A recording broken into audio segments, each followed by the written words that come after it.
Sejam muito bem-vindos, eu sou Paula Leal, estamos começando mais uma edição de Oeste Sem Filtro, programa que vai ao ar de segunda a sexta-feira a partir das 5h45 da tarde.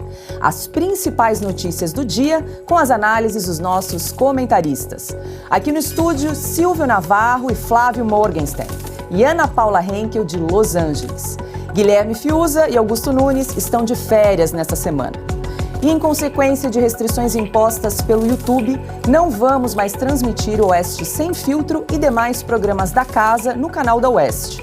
Todos os nossos programas serão transmitidos na plataforma Rumble.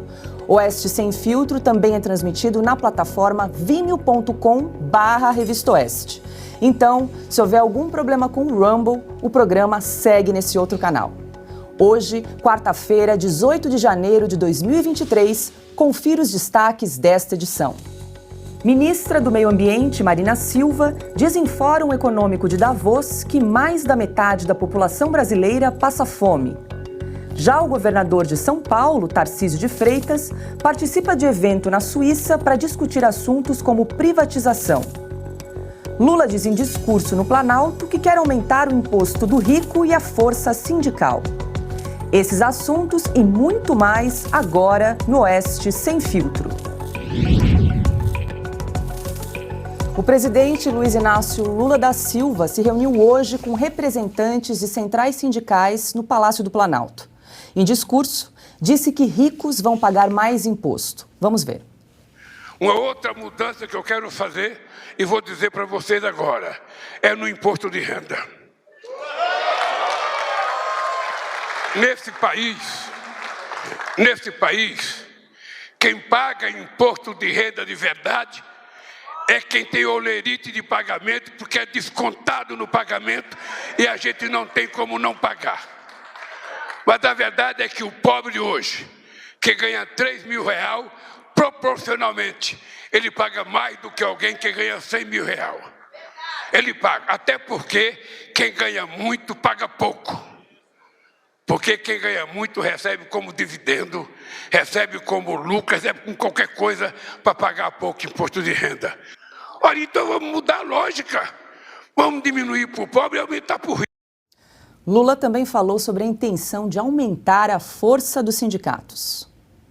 A coisa que eu acho que nós temos que fazer para que a gente volte a ter a representatividade extraordinária que o movimento sindical sempre teve. E isso eu sei que depende também do sindicato ter um pouco de recurso, porque tirar do sindicato o direito de decidir em assembleia, sabe, a contribuição do sindicato é um crime que foi cometido contra vocês. Para começar nossa rodada de análises e comentários aqui no programa Oeste Sem Filtro, quero dar as boas-vindas a Silvio Navarro. E aí, Silvio, tem vários momentos aqui para comentar a respeito da fala de Luiz Inácio Lula da Silva. E vale lembrar que com a reforma trabalhista que foi aprovada em 2017, o pagamento do imposto sindical se tornou facultativo e agora eles estão de olho de volta nessa verba, né? Exatamente, Paula. Boa tarde para você, boa tarde para a querida e craque Ana Paula Henkel, meu amigo Flávio Morgenstern hoje por aqui. Deixo já um grande abraço para Augusto Nunes e Guilherme Fiuza, que estão em férias. E também uma ótima tarde para você que nos acompanha aqui todos os dias de segunda a sexta nessa nova plataforma, o Rumble, né? Olha só, Paula, tem alguns pontos, como você disse, eu estava aqui fazendo rápidas anotações, né? Então vamos lá. Primeiro, uma plateia de sindicalistas e rapidamente ele já falou, é preciso ter algum recurso para os sindicatos. Bom, Brasil, 17 de janeiro de 2003, é nesse ano em que nós estamos, né? Parece que o Brasil está voltando aí 20 casas. Quem não se lembra da República Sindical, que foi montada na esplanada dos ministérios com aparelhamento ali vertical de toda a máquina. O país chegou, segundo ali estudos de algumas fundações, a ter ministérios com 80% da sua composição e filiados à CUT, a Central Única dos Trabalhadores, que já foi presidida por Luiz Marinho, hoje ministro do Trabalho e grande amigo de Lula, amigos desde o ABC, do Sindicato dos Metalúrgicos. Então é isso, é a volta da República Sindical e dinheiro na mão de quem? Justamente dos sindicatos que vão fazer greve, que vão fazer manifestações, será? Será que eles vão poder fazer manifestações e greves? Não sei, vamos ver. Né? Nesse Brasil de 2023, talvez não. Mas, Paula, um outro aspecto aí é taxar e criar impostos. Aquela velha falácia de que você taxando os ricos, você vai combater ali a desigualdade ou a pobreza? Acho que essa é a grande pergunta. A luta é contra a desigualdade ou contra a pobreza? É empobrecer os ricos?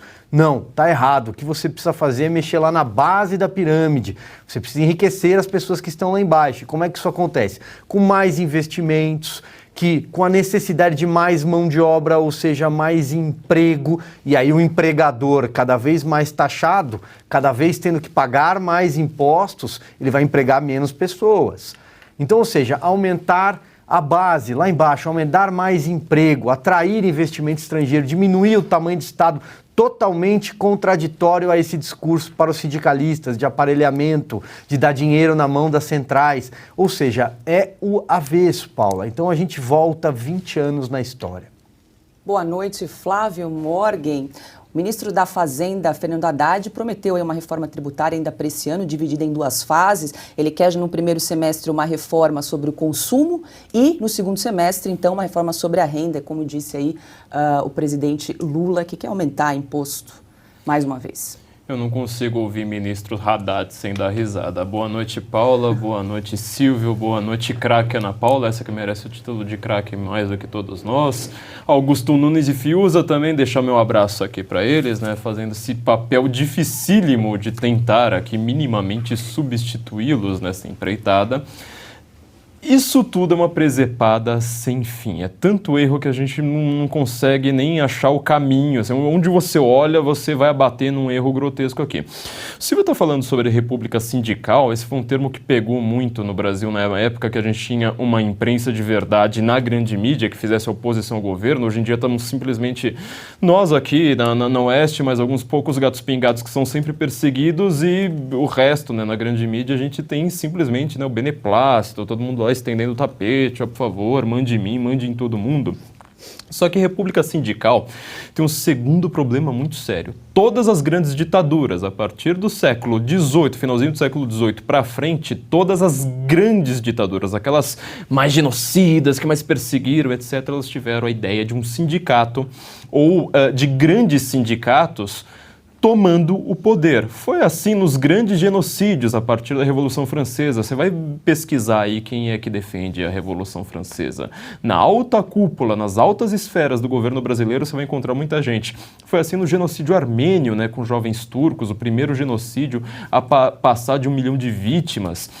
Foi assim na União Soviética, foi assim com certos sindicatos alemães ali, né, mais ou menos na década de 30, que começaram na década de 20, até antes, na verdade. E assim está sendo constantemente, na Revolução Iraniana também, está sendo constantemente no mundo, porque o sindicato, ele na prática, ele é uma construção da modernidade. A modernidade foi criada por sindicatos e toda a ideia de você ter um aparelhamento burocrático da relação entre empregador e empregado é justamente essa ideia de sindicato. Ou seja, o Lula ele solta uma frase aí que eu achei extremamente perigosa. Para mim é o ponto fundamental do que ele está dizendo, né? Que o empregado, ele tem que se reunir em uma assembleia, ou seja, ele tem o direito, né? Vocês têm o direito aí de se reunir em assembleia e decidir tudo pelo coletivo. Isso que ele chama de democracia, aquele papo lá todo de trabalhadores, porque eu me preocupo com o pobre, porque eu me preocupo com todas as minorias. Peraí, uma assembleia geralmente é a briga de quem grita mais alto. E depois você diz que você está representando todos os trabalhadores, sendo que você está representando uma liderança única ali. Isso é burocratização. Cada vez mais o trabalhador, ele não sabe nem o nome do presidente do sindicato, da categoria dele.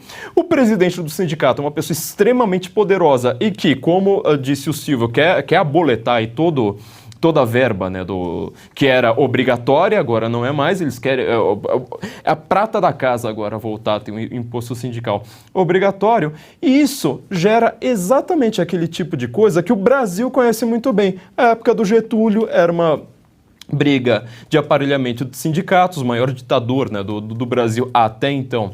Era um cara que estava aparelhando sindicato, a República Sindicalista também foi isso, e tudo com uma inspiração fascistóide. Aqui eu estou colocando o termo não da maneira que a esquerda faz, né? Que tudo para ela é fascista, exceto ela própria. Não, é exatamente isso que o fascismo é, ou seja, um grande sindicato, grandes sindicatos, vários grandes sindicatos, determinando a política no mundo. O Lula é uma pessoa que fala em Davos, né, aplaudido, depois ele fala na mesma semana no Fórum Social Mundial, não, no Fórum Econômico Mundial, para falando para os ciclos, é aplaudido, na mesma semana ele fala no Fórum Social Mundial, falando contra os ciclos, é aplaudido também, e ele consegue fazer esse joguinho aí muito bem. Na prática, o que nós estamos vendo é uma coisa extremamente perigosa. Ana Paula Henkel, muito boa noite. Quero acrescentar uma informação em relação ao imposto sindical, porque a arrecadação de entidades com essa contribuição despencou depois da reforma trabalhista. É importante a gente lembrar. Em 2017, quando a reforma foi aprovada, a receita era de 3 bilhões, com B de bola, para sindicatos, federações, confederações e centrais sindicais. Caiu para 65,6 milhões em 2021 e no primeiro semestre de 2022 foi para 53,6 milhões de reais, assim que o pagamento do imposto sindical se tornou facultativo. Os números não mentem sobre a realidade, né, Paula? E o que de fato está em jogo nesse assunto. Boa noite, querida âncora do nosso programa. Boa noite, craque Silvio Navarro. Flávio, um beijo ao querido mestre Augusto Nunes, Fiuza, merecidas férias, e muito boa noite à nossa audiência maravilhosa que faz esse programa acontecer. Bom, Paulo, os números que você leu, é isso, eles estão interessados no dinheiro, é o famoso follow the money, né? Curioso é que se essa contribuição sindical ela fosse tão importante para quem contribui, para o sindicato como um todo, por que as pessoas não contribuem de maneira voluntária? Porque todo mundo sabe do suor, né, das horas de trabalho, do que é preciso ser feito para aquele dinheiro cair na conta desse contribuinte dos sindicatos. E as pessoas acharam ótimo, não tem que ser compulsório. Que contribui quem quer, quem acredita nas causas sindicais, quem acredita que sindicatos eles são um avanço aí nos debates entre governo e as bases sindicais. Mas nós sabemos muito bem, como o Flávio deu uma breve aula de história, os sindicatos eles nada mais são do que um puxadinho da esquerda mundial, não é só no Brasil, é da esquerda mundial. Se é tão importante assim que isso seja mantido vivo, deixa na mão do povo, mas o que esse governo que entrou agora quer?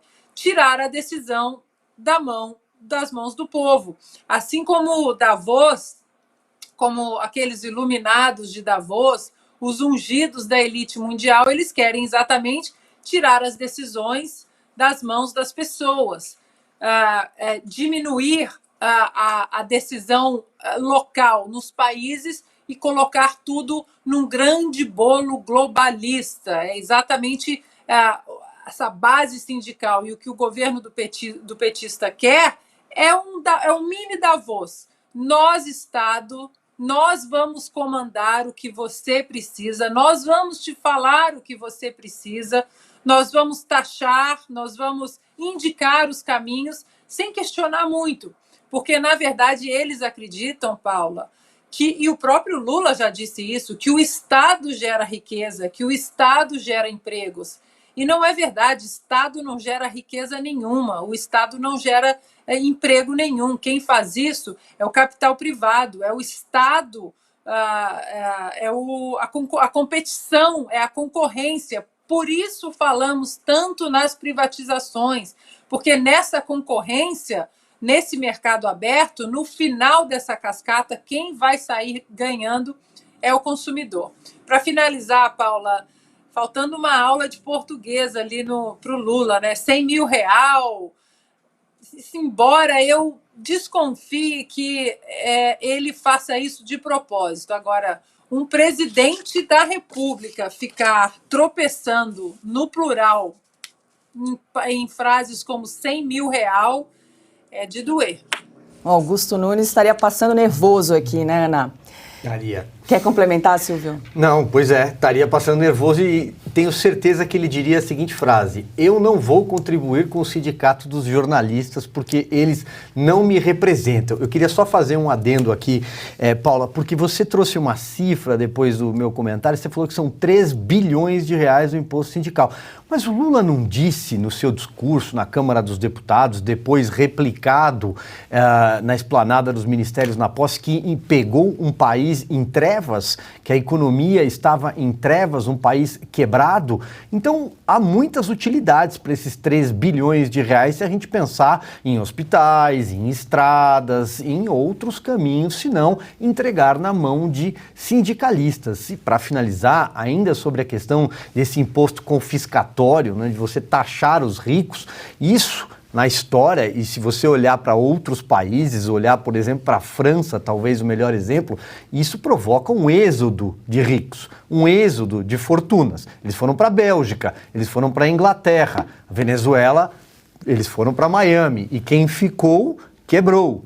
Né? Ou seja, a história mostra que é um grande equívoco, mas é um grande fetiche da esquerda.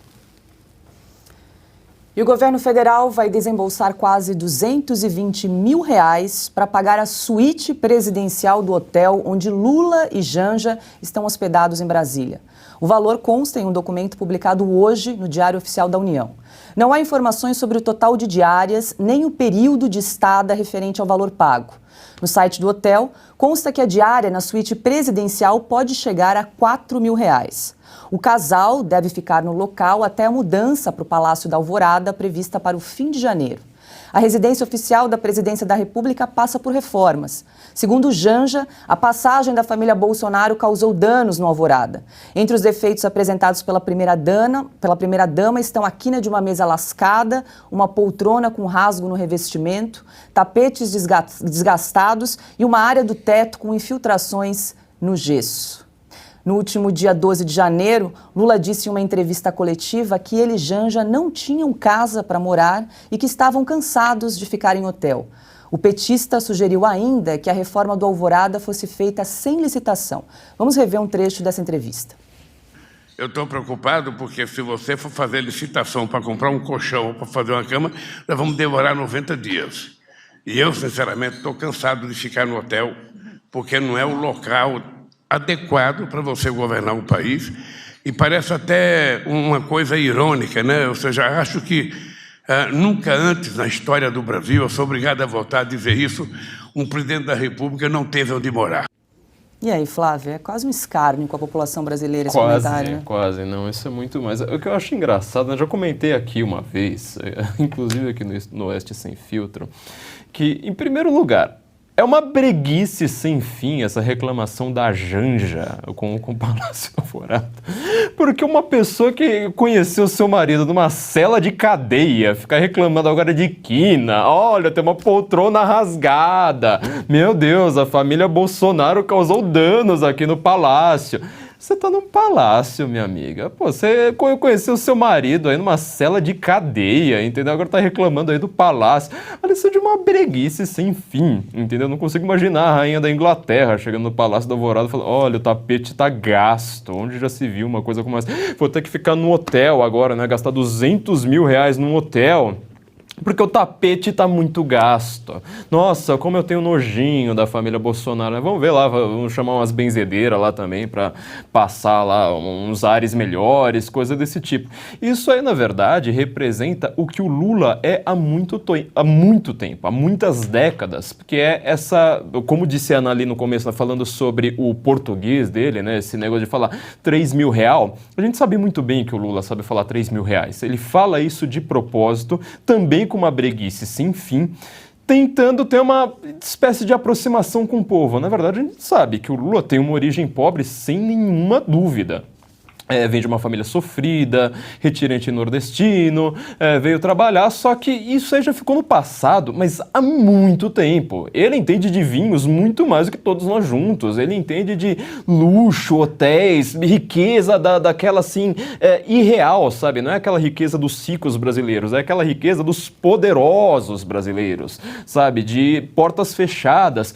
muito mais do que qualquer coisa, só que ele nunca usou nenhum desse poder, nenhum pouquinho dessa riqueza para adquirir cultura, para ler um livro, para fazer alguma coisa boa para as pessoas, né? Como disse o Silvio falando aqui do imposto sindical um pouco antes, é interessante a gente pensar que, por exemplo, tanto o imposto sindical quanto esses rios de dinheiro aí que são para os luxos dos políticos poderiam ir para os pobres, poderiam ir para construir, sei lá, uma caixa d'água no Nordeste, lá na terra dele, inclusive onde que ele não foi tão bem votado assim, exatamente naquela cidade milimetricamente assim, poderia ser feito para isso, mas não, aí o dinheiro que vai para os artistas ricos do Leblon, porque senão eles não ficam tão felizes com o PT. Vai só para essa riqueza, entendeu? Na hora do vamos ver, aí esquece imposto sindical, esquece tudo. Aí é só coisa para os ricos pagas pela classe média. E aí, Ana, por enquanto o valor das diárias aí já soma R$220 mil. Olha, o Flávio usou uma expressão, né, uma breguice sem fim, mas o Departamento Jurídico falou que eu não posso comentar o que é uma breguice sem fim. Brincadeiras à parte, o casal em si é uma breguice sem fim, né? A primeira-dama é uma breguice sem fim. Como o Flávio disse, reclamar um casal que se conheceu numa cela, na carceragem da Polícia Federal, ficar reclamando da quina da mesa, é o new money, né, que as pessoas falam aqui nos Estados Unidos. O deslumbre com o poder, o deslumbre com os vinhos caríssimos. Lembram do casamento dos dois, da Janja e do Lula? Né? R$100 mil de não sei o quê, mais R$50 mil de não sei o quê, vinhos premiados, etc, etc. Agora, o curioso é assim... É engraçado como o Lula e muitos ali também do PT, os asseclas ligados ao petismo, como eles falam de uma maneira hoje, como se o passado não existisse no Brasil. O passado político, da corrupção, a Lava Jato, os bilhões de dinheiro devolvido aos cofres do pagador de impostos do Brasil. Então, quando Lula fala uma frase como nunca antes na história do Brasil, a vontade é de sentar e fazer uma lista e mostrar para o Lula o que, na verdade, nós podemos, no que nós podemos usar essa expressão, nunca antes na história do Brasil. Né? Nunca antes na história do Brasil foi tão difícil explicar o Brasil para estrangeiros.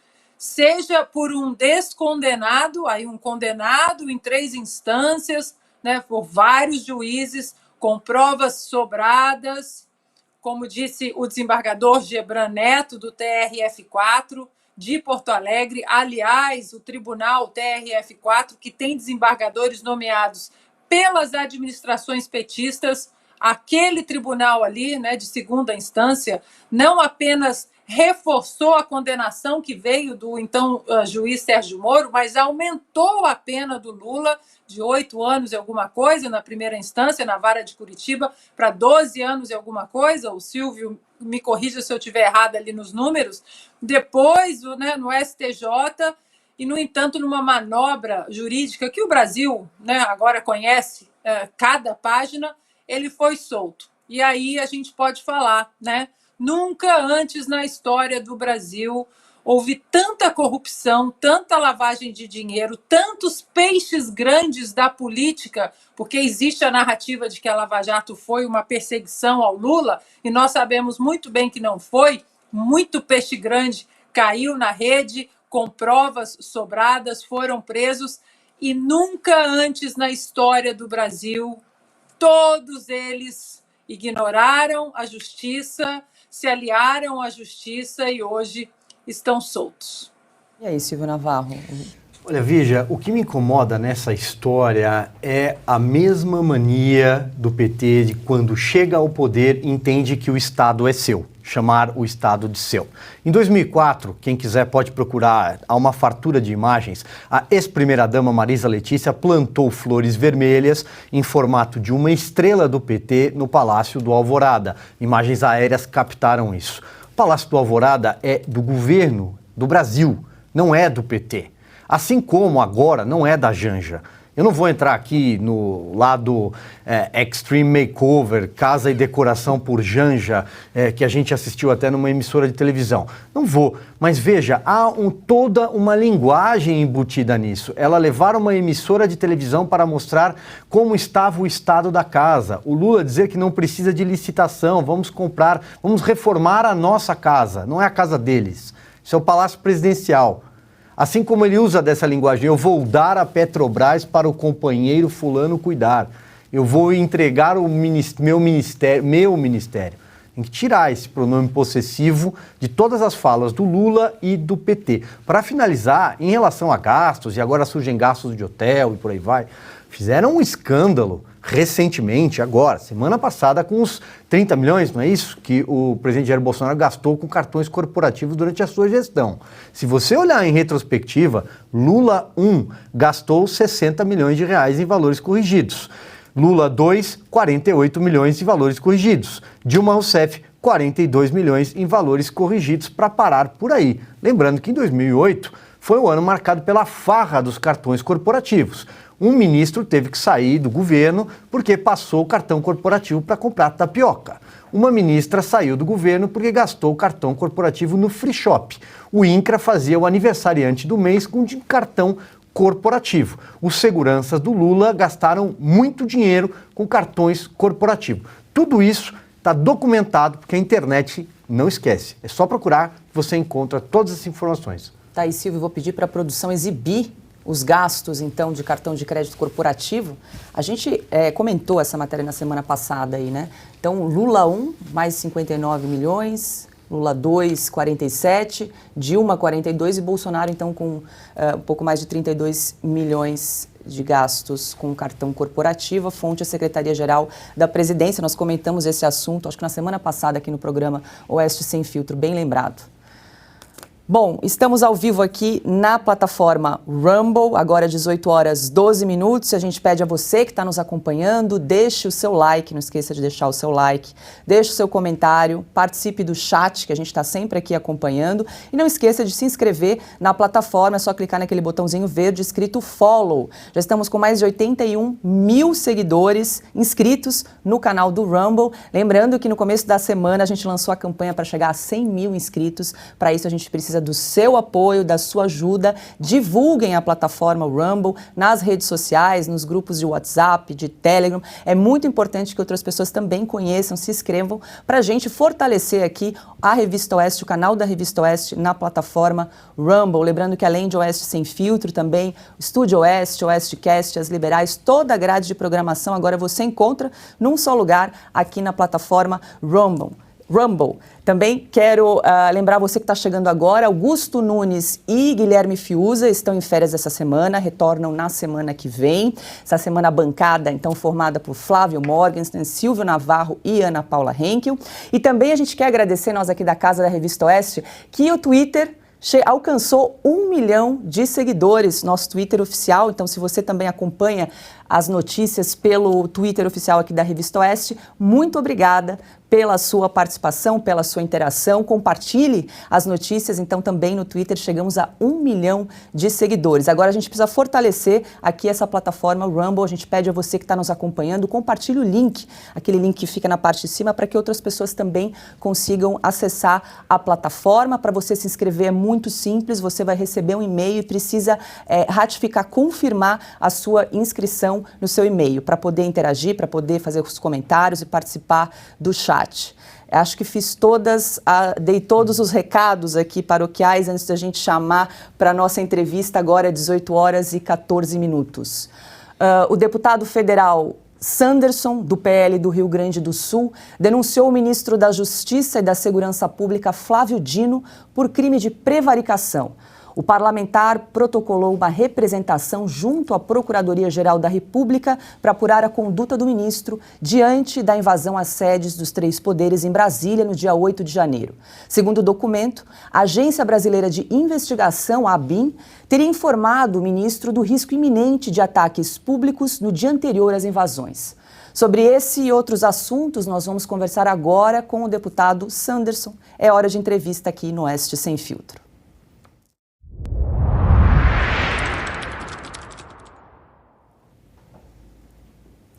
Boa tarde, deputado. Muito obrigada pela sua participação aqui no programa Oeste Sem Filtro. O senhor me ouve bem? Boa tarde. Para mim é um prazer falar com vocês, ouvindo perfeitamente. Maravilha. Deputado, o senhor disse que a impressão é que a omissão do governo pode ter sido planejada e proposital, tudo com o objetivo de obter vantagem política com o fatídico quebra-quebra, fecha aspas, palavra do senhor. Por que o senhor acredita nessa possibilidade? Na segunda-feira, eu encaminhei uma representação, um ofício dirigido ao Procurador-Geral da República, Augusto Aras, relatando algumas circunstâncias que me autorizaram a fazer esse pedido de investigação para que os fatos ocorridos no dia 8 de janeiro sejam investigados em toda a sua extensão. Vejam, no sábado, as agências, tanto a ABIN como a própria Polícia Federal, teriam comunicado ao Ministro da Justiça acerca da gravidade e da extensão e do tamanho da manifestação que ocorreria no domingo. Nada foi realizado, nenhuma medida prática efetiva foi tomada por parte do Ministro da Justiça, que poderia muito facilmente e rapidamente, inclusive, ter acionado as forças federais. Ele tem à sua disposição, de forma direta, a Polícia Federal, a Polícia Rodoviária Federal, a Polícia Penal Federal, a Força Nacional de Segurança. Então, no simples telefonema, ele poderia ter, por exemplo, mandado fechar a esplanada. Aliás, a esplanada dos ministérios estava fechada na semana anterior. Justamente naquela semana e no final de semana, a esplanada toda aberta, o que nos faz pensar que aquele cenário, né, pudesse ter sido construído numa facilitação para as pessoas realmente fazerem o que fizeram, e nós condenamos qualquer ato de vandalismo, mas o ministro da Justiça não tem margem para não tomar decisões como essas que ele teria que ter tomado, providenciando forças de seguranças suficientes para fazer a contenção. Não fez. Ele mesmo, já vi na mídia, veio a público dizer que não fez nada de errado, etc. Né? Então, cabe ao Procurador-Geral da República, Augusto Aras, solicitar investigação, né? Ninguém está acima da lei numa república, nem ministro da Justiça, nem o presidente da República, ninguém numa república está acima da lei. Todos devem obediência às prescrições legais e constitucionais, e eu entendi que Flávio Dino, como ministro da Justiça, podia ter agido e não agiu. Agora é saber se essa sua omissão foi dolosa, foi proposital, foi planejada, foi premeditada, com fins políticos, porque, afinal de contas, todos nós estamos acompanhando, desde o dia 8 de noite, a esquerda está efusiva, está eufórica, festejando uma desgraça, né? Porque ninguém pode deixar bonito um ato de vandalismo como o que aconteceu no último dia 8 de janeiro. Então, a esquerda vibrando, né, com a leniência e omissão do ministro da Justiça, temos aí um cenário que pode, numa construção, indicar uma prevaricação. Por isso, prevaricação é um crime grave, sendo praticado por um agente público.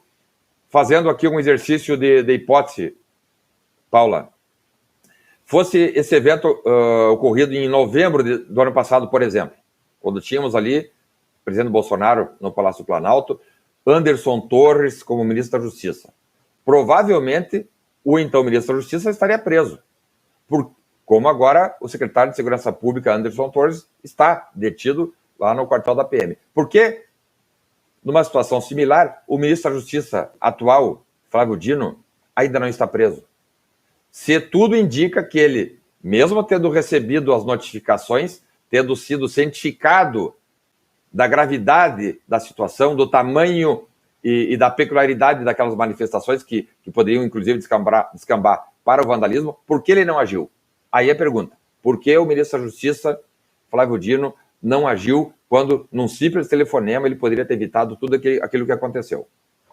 Estamos conversando ao vivo com o deputado Sanderson, do PL do Rio Grande do Sul. Quem pergunta agora é Ana Paula Henkel. Muito boa noite, deputado. Obrigada pela entrevista.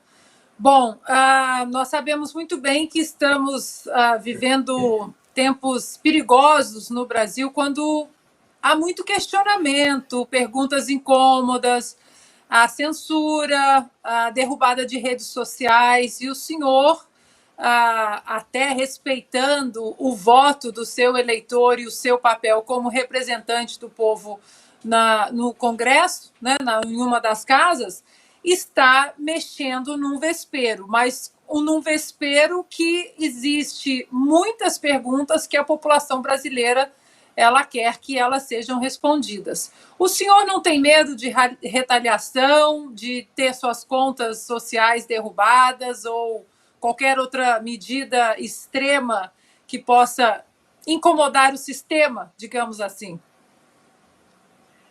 Ana Paula, te cumprimento. Parabéns pelo trabalho jornalístico que você faz. Mas dizer que, a partir do momento que eu aceitei vir aqui para a Câmara dos Deputados em Brasília, estava ali junto nesse processo o enfrentamento de situações incômodas, né? Eu acho que um deputado federal ou um senador da República, enfim, não tem margem para descumprir as determinações exaradas pelo eleitor. Eu recebi uma procuração lá em 2018, que agora foi renovada em 2022, eu vou para o meu segundo mandato a partir de 1º de fevereiro, mas quando eu recebo aquela procuração, eu sou obrigado a cumprir as determinações que me foram dadas através do voto. Então, se a população, se o meu eleitorado, né, tem esse perfil, eu não tenho alternativa a não ser fazer a defesa, fazer o enfrentamento, né, ir para o embate, claro, sempre dentro dos preceitos legais e constitucionais. Agora, numa democracia, e nós precisamos compreender o tamanho da democracia do Brasil, se nós estamos numa democracia, ninguém pode ser perseguido, pode ser sujeito de represália, como temos visto ultimamente. Eu até faço aqui um entre aspas, o próprio ex-ministro da Justiça de Jair Bolsonaro, Anderson Torres, que era secretário de Segurança Pública aqui do DF, né, analisando o pouco conteúdo que nós temos para analisar, dá para perceber que aí há uma represália, né? Apenas por ilações subjetivas ele está preso. Inclusive, ele nem no exercício da sua função de secretário de Segurança Pública ele estava em férias nos Estados Unidos. Então, se ele está sendo vítima, quem sabe, de uma represália, de uma vingança política, ali na frente nós vamos descobrir. O parlamento tem um papel fundamental para que esse tipo de abuso e arbitrariedade seja punido duramente, porque, repetindo aquilo que eu falei em relação a Flávio Dino, ninguém está acima da lei. Ninguém numa república está acima da lei. E o Congresso Nacional, Câmara e Senado Federal têm uma responsabilidade muito grande, que implica, inclusive, em fazer o enfrentamento, né, denunciar. Hoje mesmo, Ana Paula, até revelo aqui para ti, para vocês, em primeira mão, para a Revista Oeste, encaminhei agora, faz 30 minutos, encaminhei uma representação à Procuradora-Geral do Ministério Público junto ao Tribunal de Contas, doutora Cristina Machado, denunciando, circunstanciei, né, fiz a representação encaminhando para que o Tribunal de Contas da União, o Ministério Público do Tribunal de Contas da União, proceda numa investigação para apurar improbidade administrativa por Lula da Silva, que contratou um serviço de hospedagem num hotel por R$260 mil, sem licitação. Ele não tem autorização para isso, porque aí nós não temos aquela chamada inviabilidade de competição para serviços contratados. Não há. Aqui no DF, inclusive, tem uma centena de hotéis. Se fosse lá na Amazônia, dentro do interior da Amazônia, até teria justificativa. Em Brasília, não. Nós temos mais de 100 hotéis em Brasília. Ele não podia ter contratado esse hotel e pago 260 mil, sobretudo por haver em Brasília 2 residências oficiais, Palácio da Alvorada e a Grande do Torto. Se o Palácio da Alvorada e a própria Grande do Torto eram habitadas até 15 dias atrás, por que que a sua excelência Lula da Silva e a sua majestade Janja não podem ocupar os mesmos aposentos, tem que o povo pagar lá R$260 mil sem licitação, num processo ilegal, esse processo é ilegal. Agora vamos ver se o Ministério Público, junto ao TCU, né, claro, ali ele vai fazer uma análise de oportunidade e conveniência, mas vamos ver se o Ministério Público vai proceder na abertura de uma ação de improbidade, porque o crime, ou melhor, a improbidade existe, está classificada, e Lula, já com 10 dias, já tenha, talvez, a primeira ação de improbidade administrativa contra ele. Deputado, boa noite. Queria parabenizá-lo pelo trabalho, por esta coragem, ainda mais porque, como disse o senhor, ninguém está acima da lei, mas infelizmente no nosso Brasil isso parece estar virando cada vez mais uma fala, vamos dizer, pro forma, e não uma verdade dos fatos. O senhor disse uma coisa curiosa, nós já comentamos aqui no Oeste Sem Filtro mais de uma vez, que a grande verdade, nós sabemos, o Brasil inteiro sabe disso, é que quando aconteceram estes atos no dia 8 de janeiro, ninguém estava preocupado, olha, a democracia acabou, a democracia foi ferida de morte, como eu vi de gente dizendo hoje. Na verdade, estava todo mundo soltando fogos, falando, finalmente nós conseguimos a desculpa que faltava para os nossos atos, que nós sempre tentamos implantar. E estes atos lembram muito a alguns eventos históricos do passado, o exemplo mais claro, o incêndio do Reichstag na Alemanha em 1933, né, que é uma resposta de aumento e concentração de poder, ou seja, agora vamos fazer inquéritos cada vez mais autoritários, invadindo privacidade, culpando todo mundo, como faz a mídia, né, falando, olha, todo mundo que é bolsonarista, então, sei lá, 49,1% da população brasileira tem culpa nisso aí, então vamos começar a prender todo mundo, uma coisa desse tipo. Isso, para mim, é uma coisa bem estranha. Então, como o senhor disse, né, sobre isso ter fins políticos, a gente consegue, né, onde tem fumaça a fogo, a gente parece que está conseguindo farejar alguma coisa. Mas o senhor é relator da lei antiterrorismo, né, da lei do terrorismo no Brasil. Eu queria fazer uma pergunta meio dupla, né? Isso se encaixa, como acredita, né, um certo juiz no Brasil, como terrorismo, sendo que a lei é expressa, né? Ela está escrita lá, ó, quando tem fins políticos, isso não tem nada a ver com terrorismo. E, segundo lugar, se essa investigação vai envolver tantos militares, as Forças Armadas, nós entrevistamos o general Maynard Santa Rosa aqui na semana passada, ele chamou atenção para uma coisa que ninguém tinha pensado. Tinha PMs ali. O que a polícia militar está fazendo numa área que era de proteção específica das Forças Armadas? Isso não seria o caso também, além da PGR, além do Ministério Público, de ser acionado também o Superior Tribunal Militar, afinal são crimes militares envolvendo militares? Nós temos assistido, na verdade, um show de arbitrariedades. É um filme de terror que está passando no Brasil, porque a pretexto de punir uma espécie de crime, outros crimes estão sendo praticados, ou vários abusos sendo praticados. Então, nós não estamos, em hipótese alguma, defendendo o vandalismo, nem o quebra-quebra, nem a danificação de patrimônio público. Todos que quebraram, danificaram patrimônio público devem ser penalizados, punidos nos rigores da lei, criminalmente e até civilmente. Porque o sujeito que pega uma cadeira e joga contra uma vidraça, ele está cometendo um crime de dano no aspecto criminal, mas na esfera civil ele também vai responder. Então, nós não vamos passar pano quanto àqueles que cometeram crimes de dano, de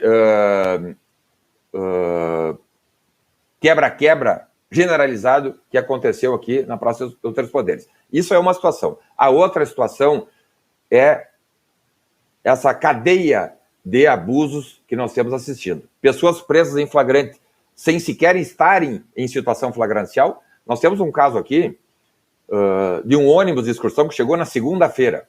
Na segunda-feira, esse ônibus chegou e integrantes dessa excursão estão presos. As mulheres lá na colmeia e os homens lá na papuda. Quer dizer, um show de horrores, né? Notas de culpa confeccionadas e entregues aos presos de forma genérica. Eu li uma nota de culpa, tem ali 11 tipos penais. Então, o sujeito está classificado por dano, por golpe de Estado, né? O que é golpe de Estado? Como é golpe de Estado? Quem é o golpista? Isso aí é uma heresia jurídica que está sendo praticada, um abuso, uma arbitrariedade. Eu fui o relator do projeto de lei das ações antiterroristas, nós aprovamos a comissão especial esse projeto de lei, de autoria do deputado Major Vitor Hugo, eu fui o relator, esse projeto está pronto para ser votado no plenário. E a oposição fez barro, fez loas para que o texto contivesse ali uma exceção relacionada a movimentos sociais. E nós mantivemos, então. Não, tudo aquilo que for, então, movimento social não será objeto da lei das ações contra terroristas. E tem também uma lei lá de 2016, a lei 13.260, artigo 2º, parágrafo 2º, que é muito claro.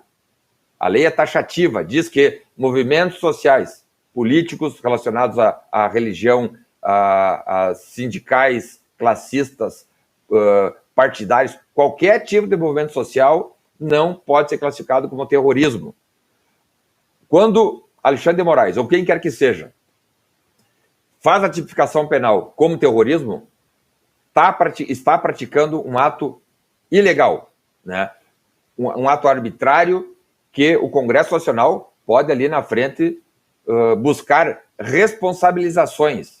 E só o Congresso pode buscar essa responsabilização, porque se parte do STF esse abuso, não há uma corte superior ao STF. O STF já é a última instância. Só o Congresso Nacional, notadamente o Senado, é que teria condições de reprimir abusos cometidos por ministros do STF, e é o caso, né? Não há crime de terrorismo. Eu, além de ter estudado essa matéria como relator, né, não sei se os senhores sabem, eu sou de origem da Polícia Federal, 25 anos de Polícia Federal, conheço essa matéria já antes de chegar no Congresso Nacional, e aqui o que nós acompanhamos é um ato de vandalismo coletivo, né, abjeto, que nós não podemos aceitar. Obviamente, todos os culpados devem responder criminalmente na medida das suas responsabilidades. Agora, não dá para querer dizer que toda aquela população ali, né, que 1.500 pessoas praticaram um ato de terrorismo, né? Então, estamos aqui atentos, trabalhando para que haja justiça com aquele grupo de pessoas que estavam ali, os culpados respondam com os rigores da lei e os inocentes sejam imediatamente colocados em liberdade, né? Porque nós não podemos compactuar com um Estado que, ao invés de prestar segurança e garantia, vai lá e é o primeiro a aviltar, constranger, praticar ilegalidades. Nós conversamos com o deputado Sanderson, do PL do Rio Grande do Sul. Quem pergunta agora é Silvio Navarro. Deputado, boa tarde, seja bem-vindo, obrigado pela entrevista mais uma vez. Eu queria puxar um fio aqui pelo aspecto político, deputado.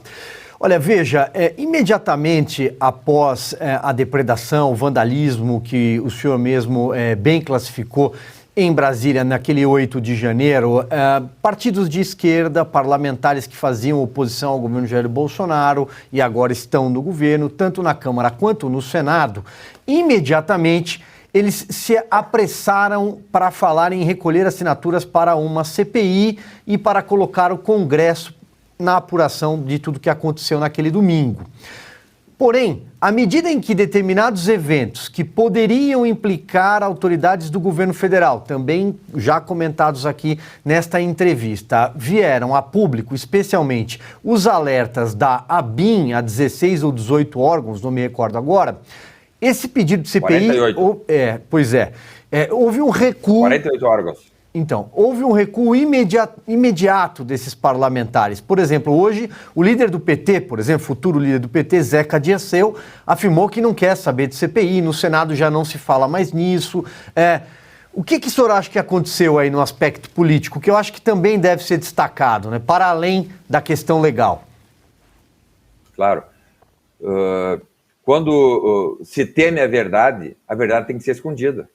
Não há interesse do PT, enfim, dos asseclas de Lula e sua turma, promoverem a verdade, né? Mais uma vez, culpados devem ser punidos com os rigores da lei. Agora, nós não vamos aceitar uma chicana, né? Uma manobra.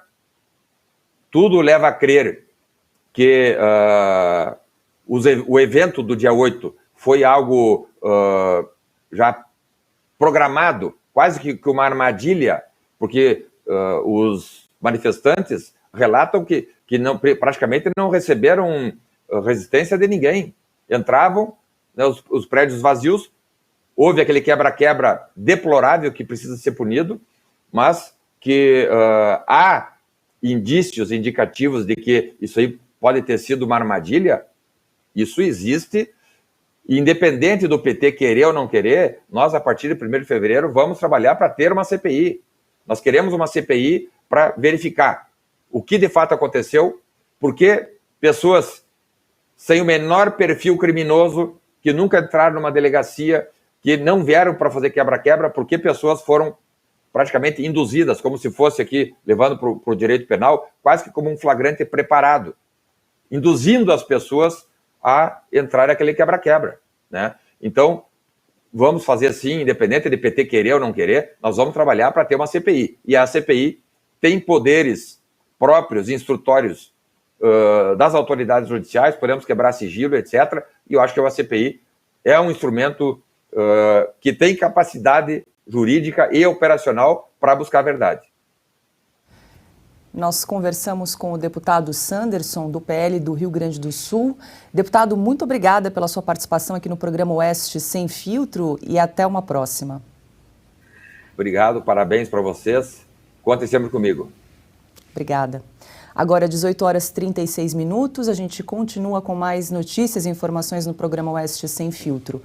Durante um painel no Fórum Econômico Mundial, em Davos, na Suíça, ontem, a ministra do Meio Ambiente, Marina Silva, afirmou que o Brasil tem 120 milhões de pessoas passando fome. O número é mais da metade da população do país. Vamos acompanhar. O mundo é desigual. No meu país tem 120 milhões de pessoas que estão passando fome. Nós tínhamos saído do mapa da fome e agora temos 33 milhões de pessoas que estão vivendo com menos de $1 por dia. A sustentabilidade não é só econômica, não é só ambiental, ela é também social. Espalhar notícias falsas sobre o Brasil no exterior, inventar dados e tratá-los como verdadeiros, não é exclusividade de Marina Silva. Lula já admitiu que inventava números sobre miséria e caos para impressionar plateias estrangeiras. O vídeo é de abril de 2014. Eu cansei de viajar o mundo falando mal do Brasil, gente. Era bonito a gente viajar o mundo e falar, no Brasil tem 30 milhões de crianças de rua, no Brasil tem 30 milhões... A gente nem sabia, tem não sei quantos milhões de abortos, era tudo clandestino, mas a gente ia citando números, sabe? Se o cara perguntasse a fonte, a gente não tinha, mas a gente ia citando números. Eu não esqueço nunca, eu estava debatendo, o Roberto Marinho e o Jaime Lerner em Paris. Mas eu estava dizendo, porque no Brasil tem 25 milhões de crianças de rua. Eu era aplaudido calorosamente pelos franceses. Quando eu terminei de falar, o Jaime Lerner falou assim para mim, ô Lula, não pode ter 25 milhões de crianças de rua, Lula. Porque senão a gente não conseguiria andar nas ruas, Lula. E aí, Silvio Navarro, que situação, hein?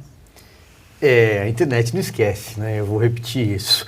Agora veja, Paula, 120 milhões de pessoas passando fome no Brasil, né? A Marina descobriu aí, olha, o Flávio que tem bons números, me corrige, talvez o México ou o Japão, né? Deve ser a população desses países, 120 milhões de pessoas passando fome. É mais uma vez um retrato do que a gente vem falando aqui ao longo da semana, desse Fórum Econômico Mundial realizado em Davos, na Suíça, que até poderia servir, ter alguma utilidade ao reunir ali estrelas do mundo corporativo, governadores de diversos países, líderes mundiais, poderiam estar ali preocupados em ampliar a corrente internacional de comércio, até fazer algumas fotos de apertos de mão em relação a países com eventuais crises e conflitos, mas não. Na verdade, esse fórum ali é uma grande agenda da ciência progressista, do Beautiful People, como a gente vem dizendo aqui. Basta você ver que o Brasil enviou o Fernando Haddad e a Marina Silva. Cada um oferece o que tem, né? Cada país oferece o que tem.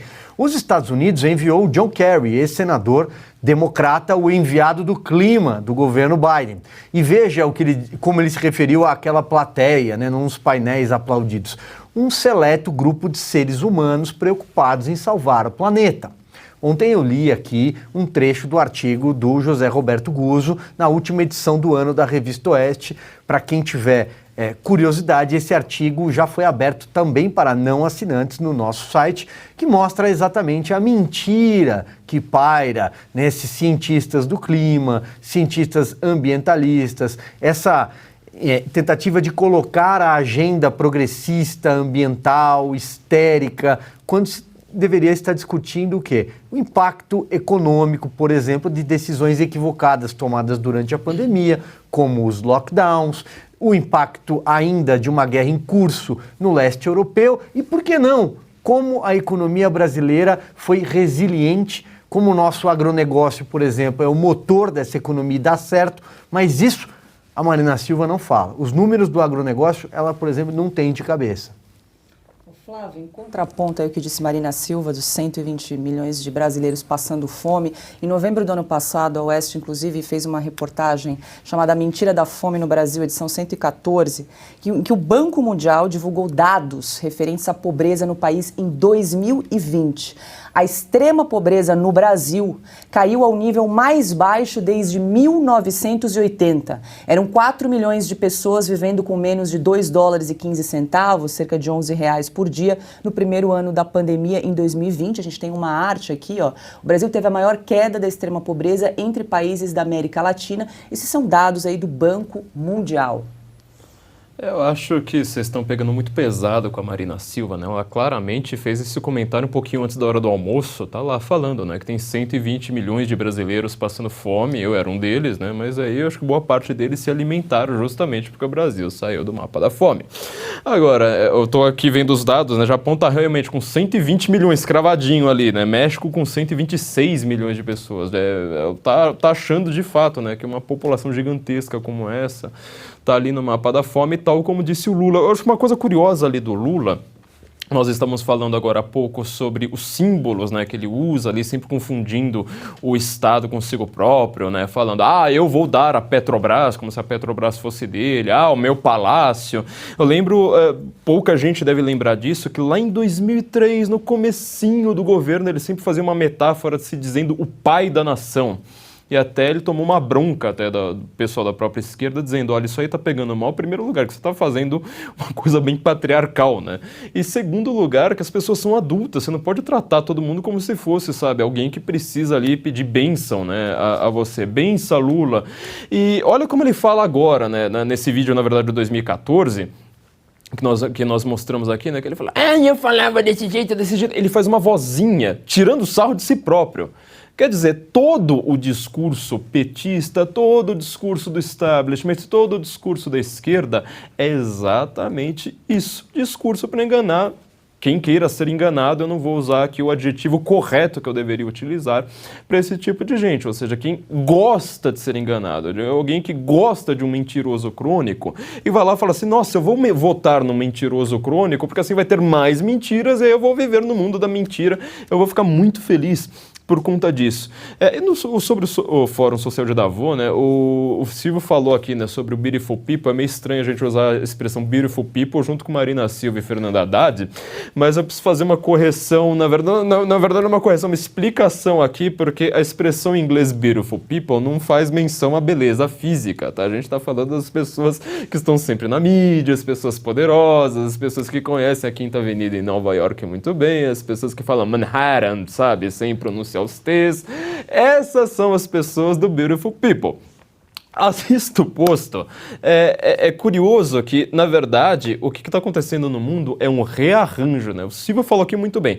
Um fórum econômico deveria estar discutindo questões econômicas, ou seja, impacto do lockdown, como a gente vai fazer, por exemplo, para as crianças voltarem a ter um padrão de educação que está caindo, a primeira geração que tem menos educação e está com um QI mais baixo do que a geração passada. O que nós fazemos com a educação a partir do lockdown? Porque, por exemplo, países como o Brasil tem essa coisa estranha, né? Você fala, crianças, fiquem em casa, não vão para a escola. E aí depois, ao mesmo tempo, você vai lá e fala assim, tá proibido homeschooling, tem que ir para a escola. E você fala, tá, mas peraí, eu não tô entendendo o que é que tá acontecendo aqui.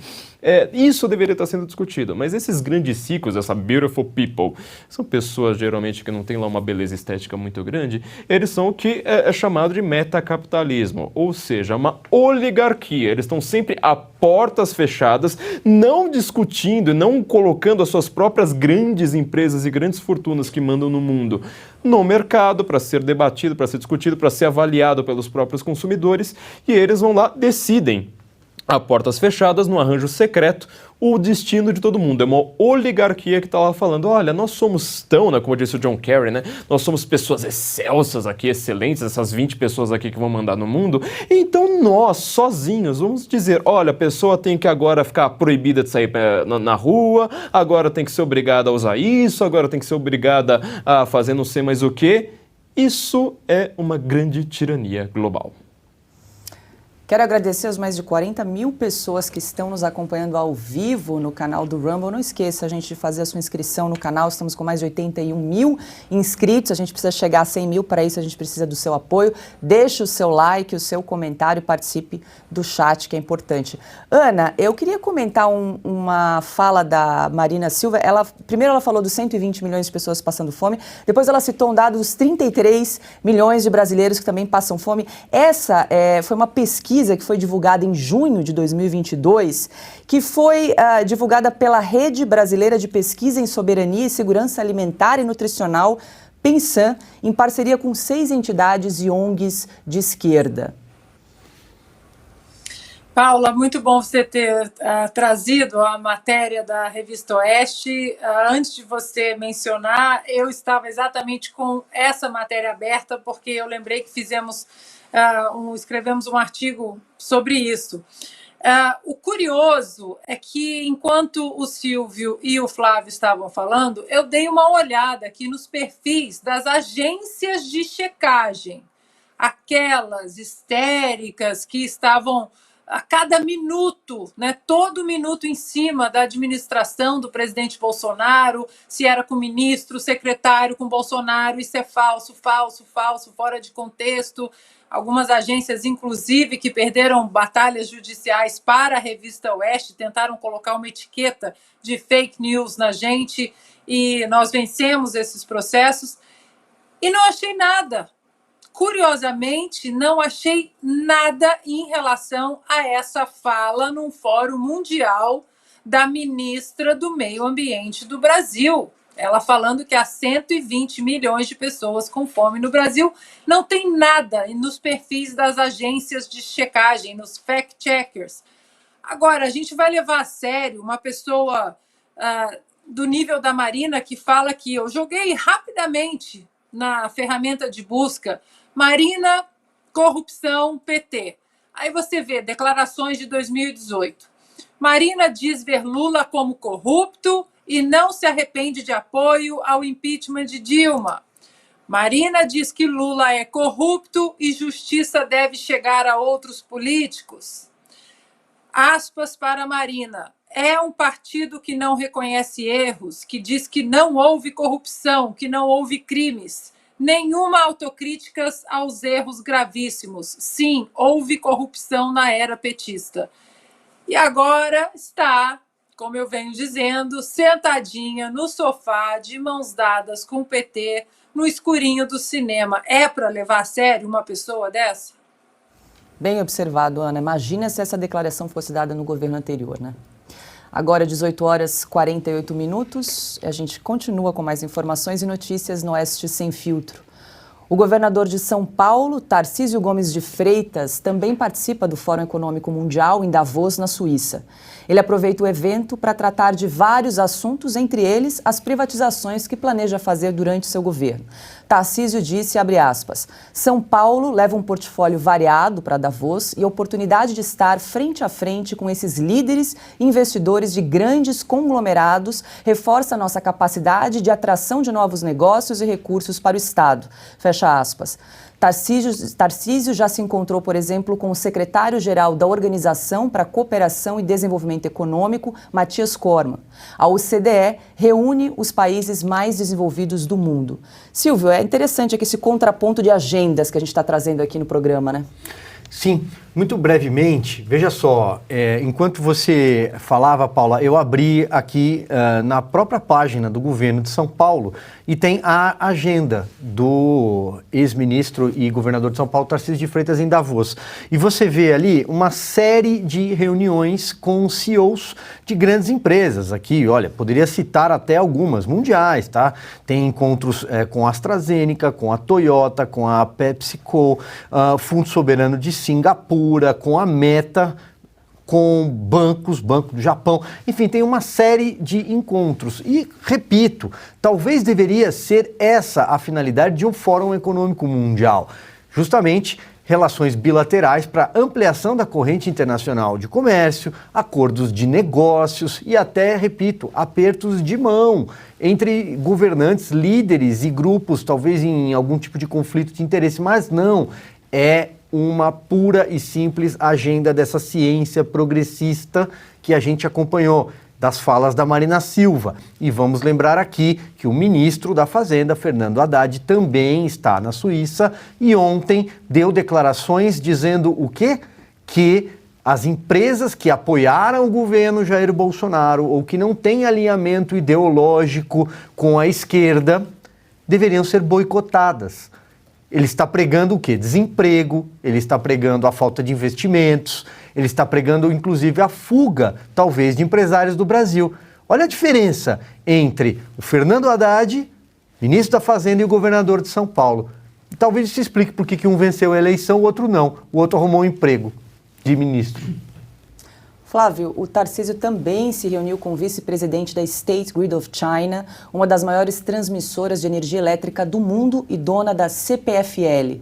O assunto foi a privatização da empresa metropolitana de águas e energia, responsável por cuidar do Rio Pinheiros. Tarcísio ainda tem encontros com empresários e políticos da América Latina. A volta ao Brasil está marcada para amanhã. Agenda cheia.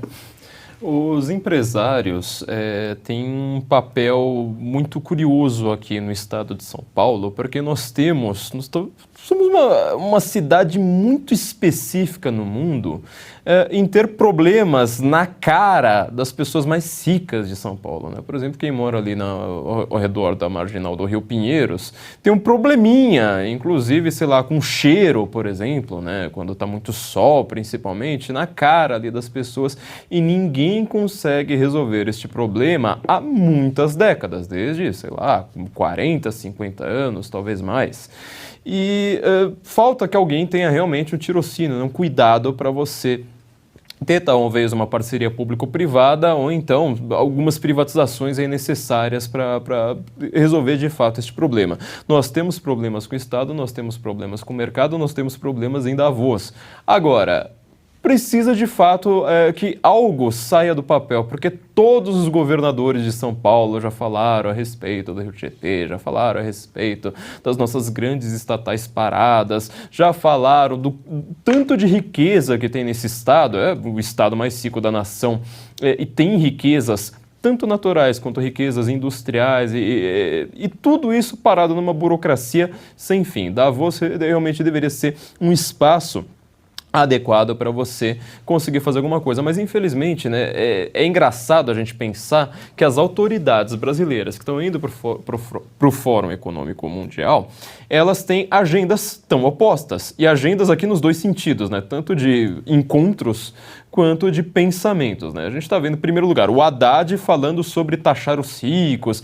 Eu achei até curioso o que ele falou, porque uma coisa que ele diz até que faria sentido, ou seja, vamos pensar no imposto de renda, assim, o rico, ele pagando mais imposto de renda, só que o que eu gostaria de ouvir o Haddad falando assim com todas as letras é que o pobre não pode pagar pelo comércio, ou seja, quando o pobre está enriquecendo. Sendo que, na verdade, o pensamento de esquerda ele é bem o contrário, ele está falando, olha, mas esse negócio de videogame, esse negócio de ter computador, de ter celular caro, isso aí deixa só para os ricos, o pobre não. Lembra do Lula falando na campanha que rico não pode ter mais de uma TV em casa, as pessoas não deveriam ter mais de uma TV em casa. Enquanto isso, está vendo, né, a Janja reclamando ali da quina do palácio, uma pessoa que conheceu seu marido na cela da cadeia. Agora provavelmente vai chamar o AS, Andrade Gutierrez, Odebrecht, alguma dessas empresas aí para fazer a reforminha no palácio onde ela mora. Ou seja, eles não se consideram ricos, eles que são as pessoas mais ricas do Brasil. E aí eu tento chamar atenção também para o que diz o Theodore Dalrymple, um dos nossos colunistas aqui na Revista Oeste, que a grande dificuldade é você definir o que é o rico. Porque quando você começa a ficar essa briguinha sindicalista entre ricos e pobres, na verdade você vai sempre falar, olha, você pode pagar mais imposto e você, olha só, ganha umas migalhinhas aqui em troca de votos. Você não sabe exatamente, né? Por exemplo, uma pessoa que ganha 5 mil reais, ela é rica ou ela é pobre no Brasil? Dependendo aí do tipo de recorte que você faz, você tem uma resposta diferente. Eu quero lembrar a Ana, que na verdade a Marina Silva, apesar de todas essas críticas ao PT, ela foi uma pessoa que não saiu do PT na época do Mensalão, estava lá caladinha, ela demorou só na hora que fez um novo partido, o único partido feito para ela ser eleita e depois ninguém sabe mais para que serve o Rede, né? Ela estava lá caladinha, ou seja, ela demorou, foi só na hora que ela conseguiu um partido para chamar de seu que ela resolveu abrir a boca. E o último fator aqui que o Silvio comentou sobre o discurso da Haddad, sobre boicotar empresas que apoiaram, né, cujos donos apoiaram um candidato que não é deles, eu não conheço essa história de boicote estatal, a não ser, e vou repetir aqui, por exemplo, fascismo, nazismo, comunismo em governos genocidas, que você vai lá e fala assim, sabe as lojas daquela pessoinha ali que tem uma estrela e uma estrela invertida? Não compra delas não, vamos comprar de outros lados. O boicote estatal deveria ter investigação, porque isso é uma das coisas mais perigosas que aconteceram no século XX. Ana, quanto ministro da Fazenda estimula boicote a empresas, o governador aqui de São Paulo, então, fortalece parcerias entre a iniciativa privada e o Estado. Pois é, estava vendo aqui o Twitter do deputado Felipe Barros e ele vai entrar com uma queixa em relação ao discurso do Haddad, porque ele considera criminoso, né, esse boicote, como o Flávio disse, esse boicote estatal, né? Que isso? Que segregação é essa agora? Segregação política? Esse não foi o governo que fez uma campanha em cima da união, da pacificação do Brasil. Nós sabemos muito bem que tipo de união que eles querem. Eles querem união com empreiteiras, com empresários que rezam a mesma cartilha. Sabemos muito bem que tipo de união eles estão querendo. Vou mandar para a nossa produção o tweet do Felipe Barros, quem sabe dá tempo da gente colocar no ar. Sobre o governador de São Paulo, ele anda famoso aqui nos Estados Unidos também, viu, Paula? Já é um nome que os americanos estão empolgados, eu até diria, como um dos governantes do Brasil, agora como governador do estado mais rico da República, até porque, como ministro da Infraestrutura, ele fez muitas viagens aos Estados Unidos tentando trazer exatamente, e levou muitas parcerias de empresários e recursos estrangeiros para o Brasil, e nós vimos que foi uma pasta extremamente técnica do ponto de vista dos planos e projetos espalhados pelo Brasil, mas também eficaz. Muita obra foi entregue nos últimos 4 anos. E só para finalizar, Paula, olha, se você colocar o que eu disse nas ferramentas de busca, Marina, corrupção, PT, é tanta coisa que a gente acha, tanta declaração da Marina, que ver a Marina hoje como ministra de mais uma administração petista, sentada ao lado de Haddad, é inacreditável. Mais uma declaração que eu achei aqui dela, de 2018, ela em campanha, né, presidencial, ela dizendo que acredita que Lula é corrupto, está preso pela Lava Jato, condenado em segunda instância por provas sobradas, e aí uma pequena aspas aqui dela. Apoiei o impeachment por convicção. Houve crime de responsabilidade e defendi a saída da chapa Dilma Temer, porque eles são farinha do mesmo saco, caroço do mesmo angu. Se tivesse havido nova eleição, o Brasil chegaria melhor a 2018. E agora está de mãozinhas dadas, o amor venceu. Diga lá, Flávio. Vamos lembrar também de uma fala de um certo Geraldo Alckmin, né? Já que a gente está falando de falas de pessoas que agora estão apoiando o PT, a gente tem que lembrar da fala do Geraldo Alckmin dizendo que o PT queria voltar ao Palácio do Planalto para voltar à cena do crime. É autoexplicativo. E a gente continua com mais informações, lembrando que estamos ao vivo no canal do Rumble, mais de 42 pessoas nos acompanham. Não esqueça de deixar o seu comentário, se inscrever no canal. Estamos com mais de 81 mil inscritos, a gente precisa chegar a 100 mil, para isso a gente precisa do seu apoio para fortalecer aqui a nossa plataforma, além do programa Oeste Sem Filtro, Estúdio Oeste, Oestecast e também as liberais estão aqui no canal do Rumble. E um caminho rápido para você chegar até aqui, também entrando no site revistaoeste.com, tem uma tarja ao vivo, é só você clicar e você é direcionado aqui para o nosso canal. Lembrando também que Augusto Nunes e Guilherme Fiuza nessa semana estão de férias e retornam com a gente na semana que vem. E cerca de 700 empresários da XP Investimentos, uma das maiores gestoras de ativos de mercado do Brasil, podem ser demitidos. A empresa prevê ajustes nas políticas de administração, o que pode afetar até 10% do quadro de colaboradores. Hoje são 7 mil funcionários. As ações da XP na Bolsa chegaram a ser negociadas por $53 em 2021. Atualmente, o valor fica em torno dos $16. Segundo o gerente sênior Guilherme Benquimol, é hora de fazer mais com menos. Silvio, até você já comentou aqui ontem, inclusive no programa, né? Outros cortes recentes, empresas, vamos citar aqui, Riachuelo, 2.000 demissões, na PagSeguros foram mais de 500 demitidos, a CVC do setor de turismo dispensou cerca de 100 funcionários e na indústria alimentícia, IOC anunciou o fechamento da sua maior unidade, que funcionava no Paraná, mais de 1.000 empregos diretos e indiretos serão afetados. E aí, Silvio? Olha, veja, Paula, tem esses números que você citou, que a gente trouxe aqui no nosso programa, vamos trazer mais números sempre que eles forem divulgados, mas imagina aqueles que não são divulgados. Imagina o microempresário, o médio empresário, que não tem ali talvez uma marca tão famosa no mercado, mas que emprega muita gente, que paga seus impostos.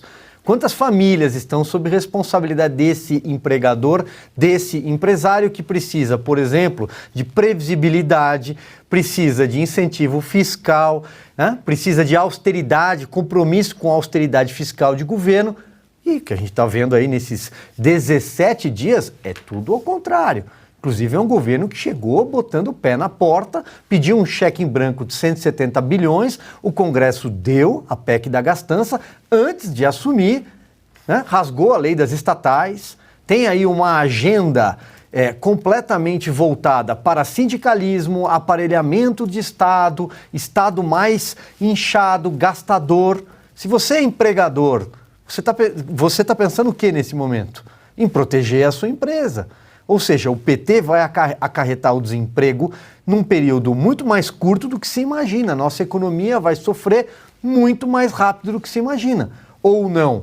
Ou o empresário, grande, pequeno, médio, vai pensar, não, claro que não. Agora as nuvens estão muito mais bonitas em Brasília. Agora a nossa Amazônia com a Marina Silva estará intacta. Portanto, eu vou colocar mais dinheiro nesse governo que tem essa cartilha, que tem essa agenda econômica. O empresário pensa também no bolso e pensa na responsabilidade que ele tem com famílias. Mas esse é o PT, esse pessoal fez o L, né? Inclusive, alguns que estão demitindo fizeram o L. E agora? Então, peraí, que agora deu um... Microfone da Paula. Deu uma... Então eu gente... comando aqui o Oeste Sem Filtro. Diga lá, Ana Paula Henkel. Esse foi o melhor dito já. Tá vendo? Esse foi aquele silêncio ensurdecedor, diriam os cronistas esportivos, por exemplo. Vai, meu caro Flávio Morgenstern, vai você. Esse foi o melhor comentário, eu tinha anotado aqui também sobre isso, nós três aqui querendo falar a mesma coisa. Mais uma vez nós estamos vendo metacapitalismo em ação, ou seja, empresas que elas ganharam muito dinheiro por contratos com o governo. A grande dificuldade do mundo hoje, eu sei que nós temos essa dicotomia entre Estado e mercado, mas é justamente delimitar onde termina o Estado, onde começa o mercado e vice vice-versa, porque boa parte dessas empresas, essas pessoas que estão aí fazendo declarações sobre economia. Olha que declaração curiosa essa do Benchimol, né? Vamos fazer mais com menos. Eu adoro esse tipo de frase, né? Para você falar menos é mais.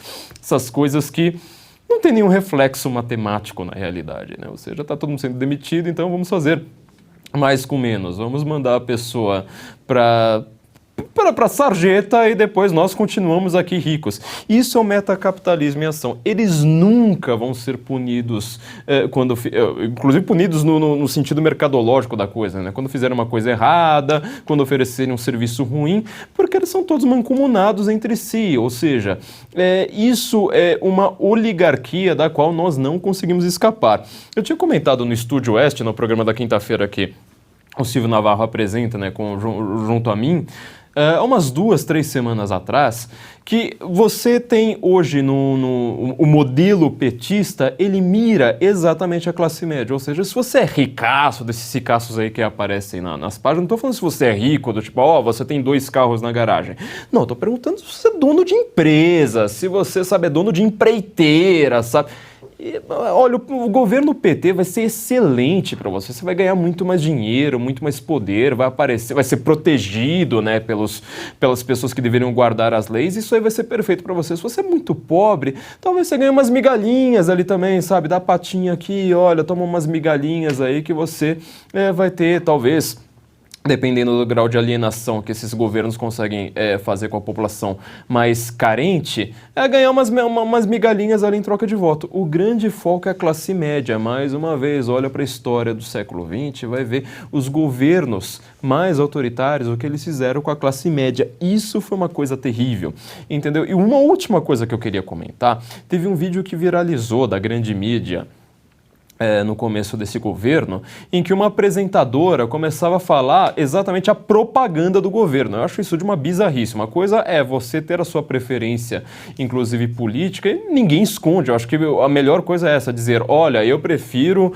o governo tal por causa de X, ou seja, ter um silogismo ali. Outra coisa bem diferente é você ficar repetindo uma propaganda partidária e dizendo que você está fazendo jornalismo, né? E ela termina, ela fala assim, porque agora vai ter, o pobre vai comer picanha, você vai comer picanha mesmo, olha só que bonito. E ela termina falando, olha, o pobre vai voltar a lotar o aeroporto. E aí ela aponta, isso foi um detalhe que eu só notei hoje, ela aponta exatamente para a CVC, que 2 semanas depois está demitindo 100 pessoas, né?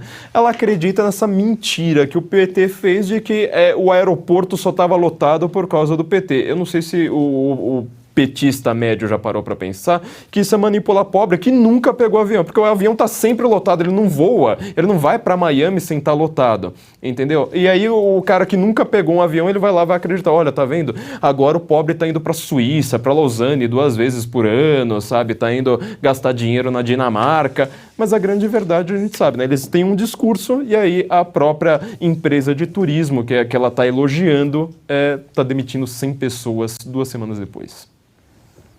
Só para lembrar aqui que desde o fim das eleições, as empresas brasileiras listadas na Bolsa já perderam mais de 500 bilhões de reais em valor de mercado. Bom, agora é 19h07. Eu quero dar um recado para você que está nos acompanhando. Chegou uma informação aqui que parece que algumas pessoas estão usando o nome do programa Oeste Sem Filtro para pedir doações via Pix. Gente, isso não é real, isso não procede. Então, atenção, se alguém vier pedir doação em nome da Revista Oeste ou do Oeste Sem Filtro via Pix, isso não procede. Se você quer nos ajudar, assine a Revista Oeste. Lembrando que a gente não aceita financiamento público de partido político, de governo algum. Então, a sua assinatura é que financia esse projeto, o programa Oeste Sem Filtro, Estúdio Oeste, Oestecast, As Liberais, todo o nosso time de jornalistas independentes aqui da casa. Então, não esqueça, se você quiser aqui nos apoiar, assine a Oeste, é só entrar no site revistaoeste.com/assine ou apontar a câmera do seu celular para o QR Code que está aparecendo aqui na tela, com a assinatura. Nossa revista é 100% digital. Você tem acesso aos textos dos melhores jornalistas do Brasil. Toda sexta-feira sai uma edição inédita no site da Revista Oeste. Então é muito importante, se você quiser nos ajudar a apoiar a nossa ideia, assine a Revista Oeste. E o interventor federal na segurança pública do Distrito Federal, Ricardo Capelli, disse em entrevista coletiva que a presença de profissionais com conhecimento de táticas de combate nas invasões às sedes dos 3 poderes é investigada. Veja um trecho dessa entrevista, o vídeo da CNN. Esse foi um depoimento que eu ouvi de um sargento e de um outro oficial que estava no campo. O sargento, inclusive, ferido, com vários pontos na cabeça, e ele declarou, ele falou: secretário, nós não estávamos enfrentando apenas manifestantes. Ele falou, existiam homens no campo de batalha, com conhecimento do terreno, com conhecimento de táticas de combate, com características profissionais. Eram homens profissionais que estavam no meio dos manifestantes. Esse é um depoimento para nós muito valioso e que a gente está apurando. E aí, Ana, gostaria do seu comentário em relação a essa declaração do interventor Capelli. Dois pontos, né? Primeiro é o questionamento, se as tias e os tios do Zap, se eles aprenderam essas táticas, né, de guerrilha e de combate em 2 meses ali na frente dos quartéis, se entre aquelas 1.200 pessoas presas, né, de uma maneira bárbara num ginásio esportivo, se existem de fato terroristas ali, esses que o secretário disse, né, pessoas que conhecem essas táticas. Nós sabemos muito bem, o Flávio tem um excepcional livro sobre isso, as táticas, né, dos Black Blocs, como eles se infiltram, como eles agem, como eles conseguem sumir, desaparecer aí, né, numa multidão como essa. E o segundo questionamento é por que agora que algumas informações estão aparecendo, principalmente sobre uma possível prevaricação do ministro da Justiça, e de algumas forças especiais federais ali da Guarda Presidencial ali dentro, ali no conceito do 8 de janeiro, porque o filho do José Dirceu, ele disse que é preciso ter calma, vamos deixar essa CPI do 8 de janeiro para lá. Por que não uma CPI? Não é investigação que queremos? Não é punição a vândalos e terroristas que queremos e aqui defendemos, que os criminosos sejam julgados e colocados na cadeia? Não é isso que queremos? Por que agora o filho do José Dirceu ele é contra a CPI do 8 de janeiro? A Ana lembrou do Zeca Dirceu, Flávio, vou trazer aqui a fala dele em relação à abertura de CPI, né? A própria CPI das manifestações pode ser um elemento de confusão, de desagregação e de divisão, fecha aspas, Zeca Dirceu, futuro líder do PT na Câmara. Lembrando, né, de quem o Zeca Dirceu, afinal, é filho, ou seja, de uma das pessoas que mais soube fazer manifestações, quebra-quebra, piquete, todo tipo de coisa, para ter a hegemonia. O Zé Dirceu, para quem não sabe, ele é um grande gênio, uma pessoa extremamente culta, inteligente, que foi estudar táticas de guerrilha, inclusive no Uruguai, em Cuba, em tudo quanto é lugar do mundo que teve grandes agitações desse tipo. Então, de repente, está lá exatamente, cirurgicamente, Zeca Dirceu falando: melhor não, gente, onde já se viu uma coisa como essa? Agora note a diferença, vou usar uma frase aqui que eu acho ela definidora, né? Nós queremos a apuração. Nós queremos uma investigação completa sobre o vandalismo. Nós queremos os vândalos presos. A mídia está aí dizendo, né, que teve deputados que apoiaram o golpe terrorista antidemocrático da extrema-direita. Eu fui ver todos os deputados, um por um, falando tem que punir esses vândalos, tem que ter investigação. Aí aparece o Zeca Dirceu falando: gente, vamos lá, vamos conversar, deixa disso, que história é essa? Nós não queremos nada escondido, eles querem. No meu livro eu estava comentando sobre exatamente esses prédios, o que aconteceu em junho de 2013, a partir, na verdade, de junho de 2013, que as pessoas estavam cercando estes prédios sem uma pauta clara. Exatamente o que aconteceu aí no nosso fatídico 8 de janeiro, e isso é uma coisa extremamente perigosa. Qual que foi o argumento que eu coloquei no meu livro? A resposta a quem não tem uma pauta clara, faz um movimento de massa desse tipo, é justamente autoritarismo. Exatamente o que está acontecendo neste momento, exatamente o que essas pessoas, na verdade, estão comemorando. Veja essa fala do interventor ali, né? Agora normal, na esquerda falando em intervenção, sabe, todas as medidas que eles achavam as mais tirânicas, né? Quando eles estavam do lado da rua, pelo menos supostamente, em junho de 2013, que ele vai lá, ele usa uma fonte meio anônima, né? Agora tá uma moda, fazem até documentários só com fontes anônimas e a gente é obrigado a acreditar. Nossa, onde já se viu, né? Você desacreditar de uma fonte anônima, porque as pessoas jurou de pé juntos, né? Que existiam militares. Eu vou voltar aqui a dizer, este interventor, na verdade, ele tá com uma batata quente muito grande nas mãos. Porque eu vou dizer, se tinha militares ali, gente, com treinamento que precisa ser investigada, e eu concordo plenamente, investigue, monta a CPI, vamos lá, vamos descobrir quem é que estava por trás disso aí, vamos ver quem é que estava quebrando vidraça, vamos ver quem é que estava os primeiros ali a abrirem as portas para a população entrar, vamos descobrir, tá? Só que se tem militares no meio, eu acho que tem que ter um tribunal militar para investigar isso, então vamos acionar o STM aí, Superior Tribunal Militar, para dar uma investigada, e aí eu quero ver se vocês vão conseguir mais uma vez dar aquela canetada legal assim, de falar assim, isso aqui não investiga não, isso aqui não investiga porque eu mandei não investigar e pronto. Vamos ver até onde vai essas canetadas na hora que a gente for investigar militares, como você está dizendo. O Ministério Público Federal acatou uma notícia crime contra o comandante do Exército, general Júlio César de Arruda, por suposta prevaricação. O general é acusado de omissão por não ter desmobilizado o acampamento em frente aos quartéis generais em todo o país. A denúncia foi protocolada pela deputada federal do PSOL, Luciene Cavalcante.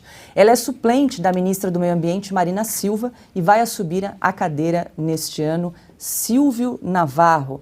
A impressão que dá é que para alguns é célere, né, a medida, e para outros um pouco mais lento, né?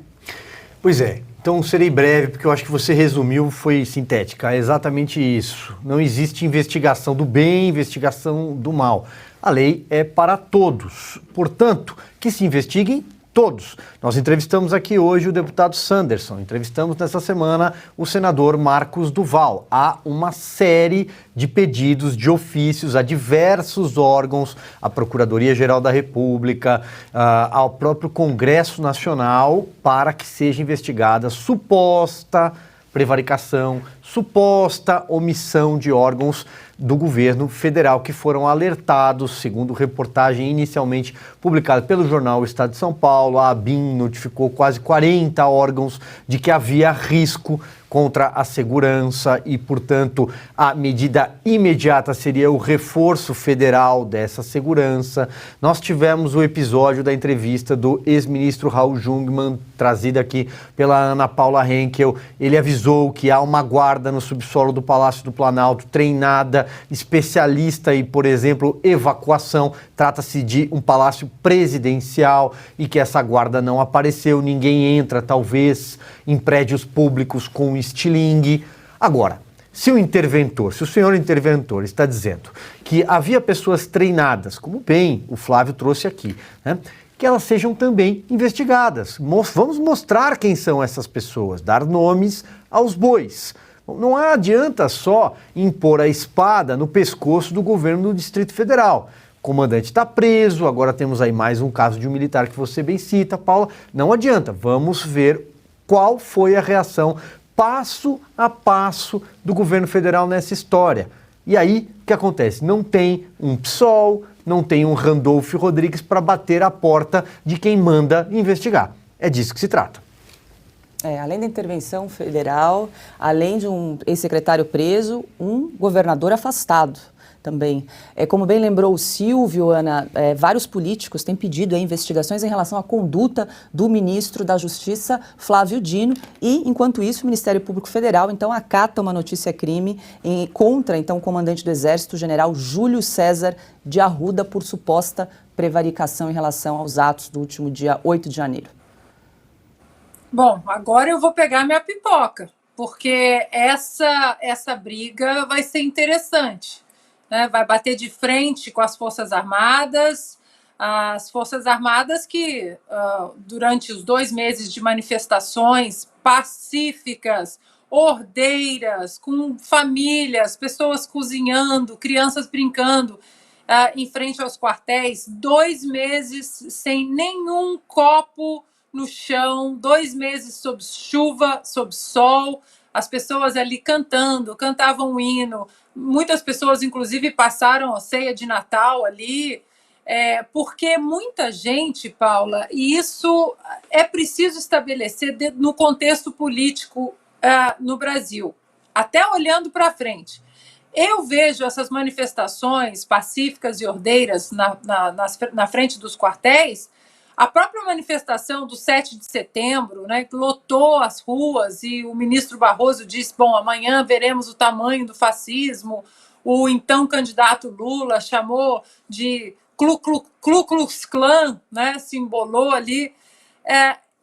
O movimento hoje que o brasileiro vive, político, mais à direita, é um movimento que vai muito além do próprio presidente Bolsonaro. As pessoas tiveram esse despertar político nos últimos 4 anos. É claro que o presidente Bolsonaro teve a sua contribuição, mas nós podemos citar vários outros nomes. As pessoas começaram a ler Olavo de Carvalho, não o Olavo, o professor Olavo inflamado das redes sociais, falando palavrão, mas as obras do professor Olavo, saindo do contexto político, da política em si, eleições especificamente, mas colocando tudo num contexto cultural, num contexto de defesa das nossas tradições, defesa da nossa Constituição, da nossa família, de conceitos que estabelecem pilares muito bem estabelecidos em nações saudáveis.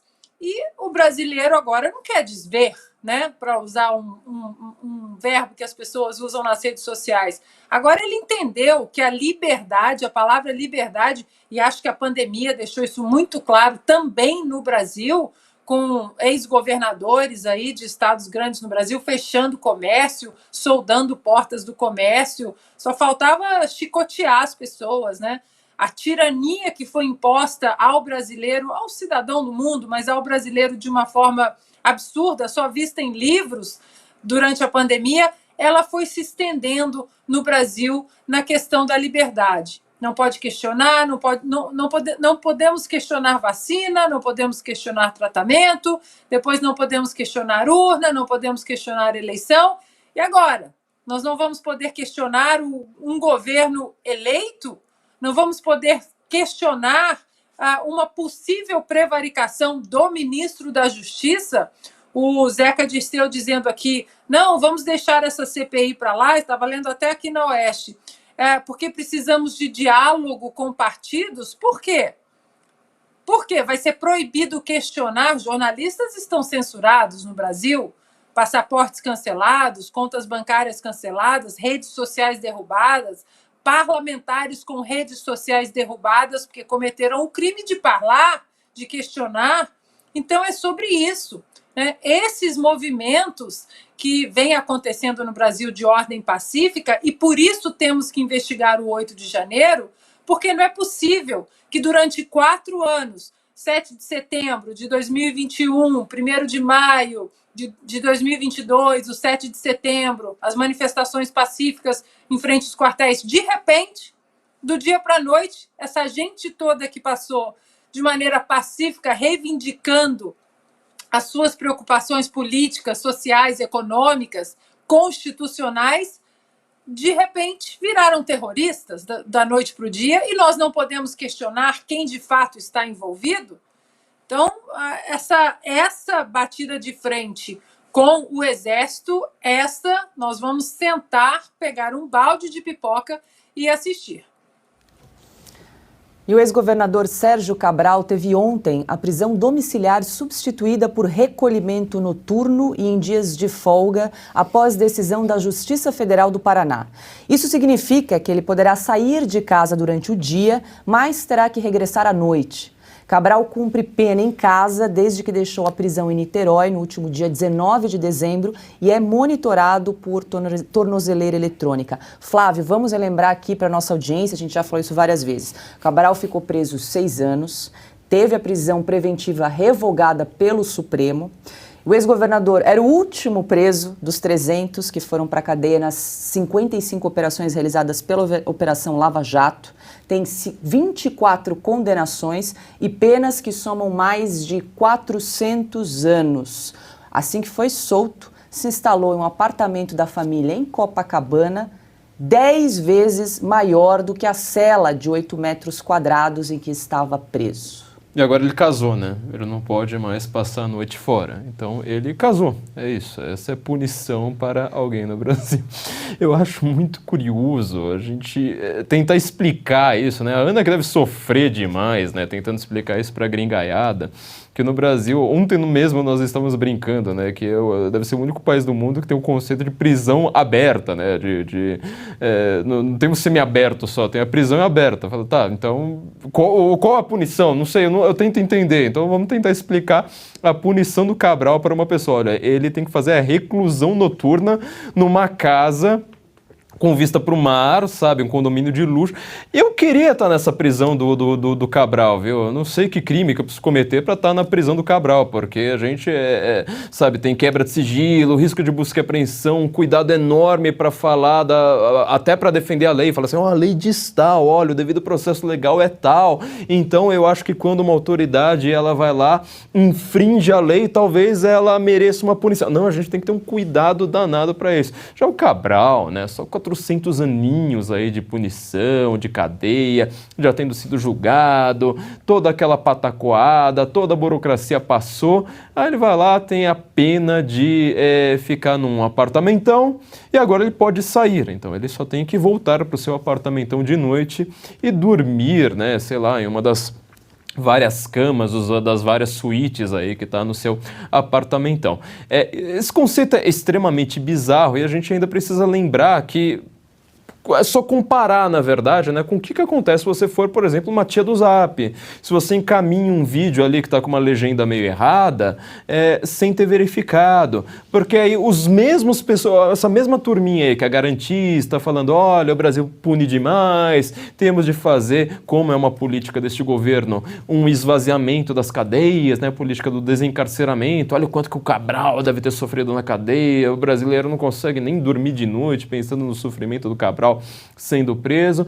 Essas mesmas pessoas no segundo seguinte vão dizer, olha, fake news se encaminhou ali no Zap sem ter verificado, tem que ter ali uns 10 anos de cadeia, tem que ter, sabe, campo de concentração, essas pessoas, na verdade, são todas divulgadores de fake news, então tem que ter sigilo quebrado, como pediram, né, cópia do iCloud, todas as mensagens privadas, cópia de todos os e-mails, cópia de histórico de buscas no Google, aí é tudo a coisa mais normal do mundo, né?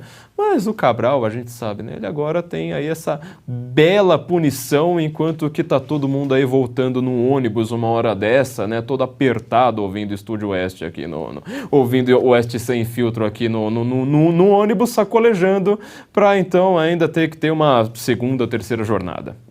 Silvia, esse personagem aí ficou 6 anos preso, ele tem registros curiosos, só para a gente lembrar aqui, né, rapidamente, na cadeia em Benfica, Cabral instalou um home theater, doado por 2 igrejas evangélicas, e uma inspeção do Ministério Público encontrou alimentos na cela do ex-governador como camarão, bolinho de bacalhau e iogurte. No início desse ano, uma outra vistoria na prisão encontrou, escondido, celulares, mais de R$4 mil em dinheiro vivo, maconha, anabolizantes e uma lista de compras em restaurantes.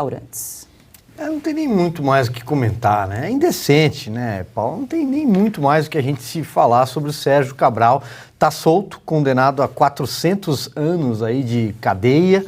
E aí você vê na mesma semana, por exemplo, 85 condenadas, não foi isso? Na prisão feminina foram liberadas com uma tornozeleira para acomodar pessoas que foram presas e ainda não tem trânsito em julgado, não tem sentença. Algumas não sabem do que são acusadas, algumas não tiveram a individualização da conduta bem tipificada, mas estão presas lá. E o Sérgio Cabral pode ir para a praia, porque ele só tem que estar em casa à noite. Ele pode pegar uma praia, ele pode ser visto almoçando em restaurantes finos, no Leblon, no Rio de Janeiro inteiro, né?